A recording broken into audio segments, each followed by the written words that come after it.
গৃহকর্মী আয়শার 6 দিনের রিমান্ড আবেদন মঞ্জুর করে এবং তার স্বামী রাব্বি শিকদারের 3 দিনের রিমান্ড আবেদন মঞ্জুর করে।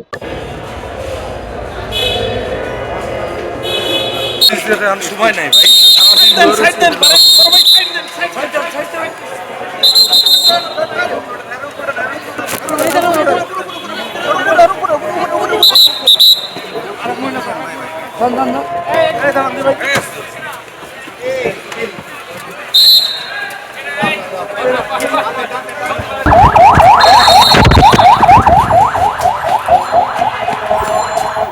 আজকের এই মামলাটা মোহাম্মদপুর থানার মামলা নাম্বার 29/12/2025। এই মামলাটা আপনারা জানেন বাংলাদেশের বর্তমানে খুবই আলোচিত এবং চাঞ্চল্যকর একটা মামলা, যেটাকে আমরা ডাবল বলি। এই মামলাটার যে ঘটনা ঘটে গত 8/12/2025 তারিখে, খুবই মর্মান্তিক এবং হৃদয় স্পর্শকাতর একটা ঘটনা।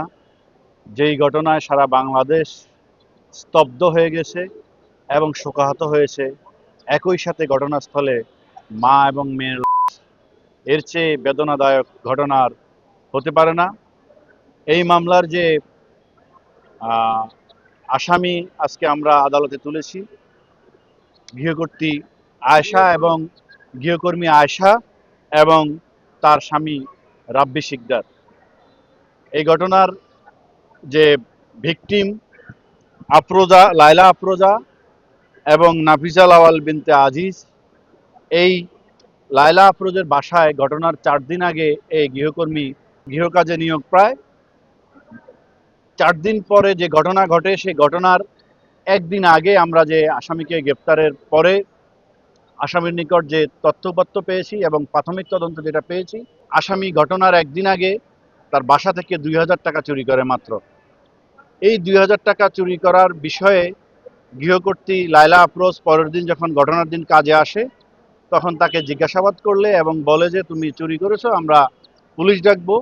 এই কথা বলার পরে গৃহকর্মী আয়েশা দস্তাদস্তি করে এবং দস্তাদস্তির এক পর্যায়ে তার সাথে থাকা সুইচ গিয়ার দিয়ে উপর্যুপুরি আঘাত করে লায়লা আফরোজকে। আহত করার পরে লায়লা আফরোজ যখন মাটিতে লুটিয়ে পড়ে, তখন তার পাশের রুমে থাকা তার মেয়ে ছুটে আসে মাকে বাঁচানোর জন্য। তখন সে এই ছোট্ট মেয়েটিকেও নির্মমভাবে করে।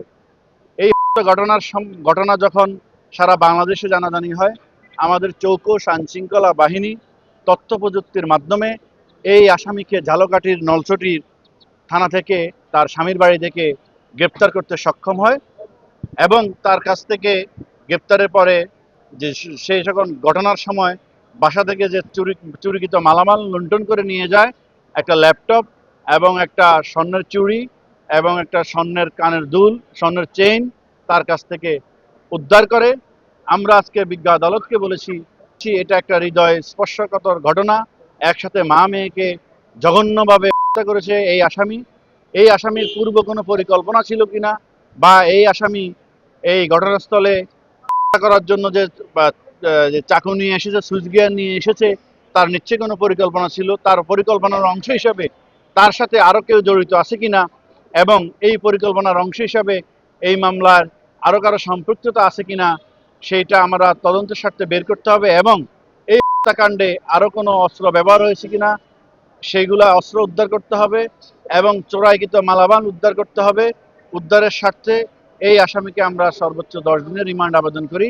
বিজ্ঞ আদালত আমাদের বক্তব্য শুনে এই আসামি যে গৃহকর্মী আয়েশার 6 দিনের রিমান্ড আবেদন মঞ্জুর করে এবং তার স্বামী রাব্বি শিকদারের 3 দিনের রিমান্ড আবেদন মঞ্জুর করে।